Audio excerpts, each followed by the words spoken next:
Okay, hi everyone, my name is Alejandra and this is my discussion on habits of mind. Okay, so to start off, the habits of mind are basically these 16 characteristics that help guide us in how we live our life and how we approach challenges, and just life in general and learning, which is what we're going to be talking about today. So first, I wanted to talk about how some of these habits can support my growth in thinking critically and living a more purposeful life. So one thing that I read in the article, the Institute for Habits of Mind, it said that when we take the time to follow these habits, it can help us become more thoughtful and responsive and innovative. And so, for example, in my life, I think applying the habits like persisting, resilience, really would help me grow in thinking more critically and living a more purposeful life, because it pushes me into considering how new perspectives can help me overcome obstacles, and it pushes me into thinking more creatively to find different solutions. And so even when things get hard, you shouldn't just give up, because there's always a solution. You just have to think outside the box.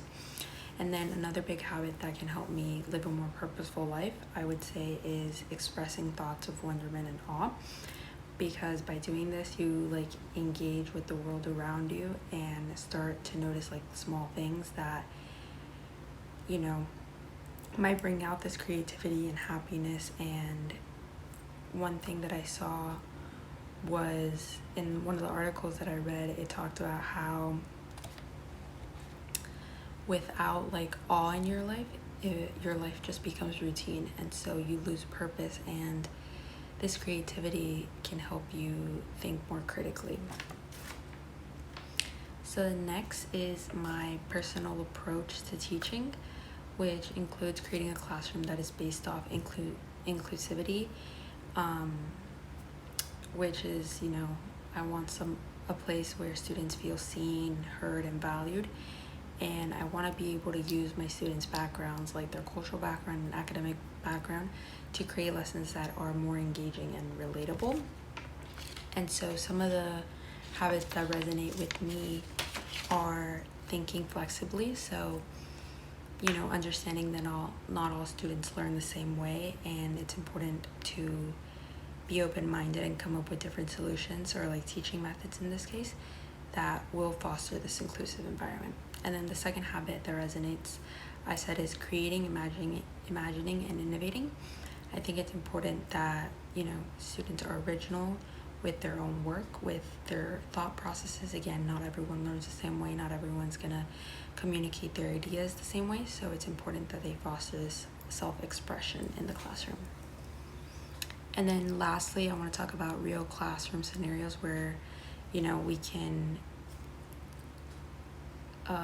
put these habits to use and really help build relationships, support student identity, and enhance learning in the classroom. So, for example, with understanding and empathy, this habit I think is really important, especially if you want to build trust between the student and the teacher.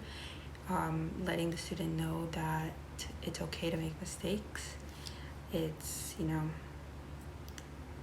it's not gonna get them in trouble, and you're not gonna yell at them, get them mad. It's, they're okay with making their mistakes. They're okay with learning from that. And so I think that can help build relationships.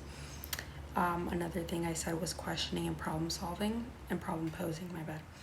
I think this habit really allows the teacher to spark curiosity within the students by asking more meaningful and deeper questions. The students are able to express their thoughts and really just express their ideas, and dig deeper into the question rather than just giving a really basic answer.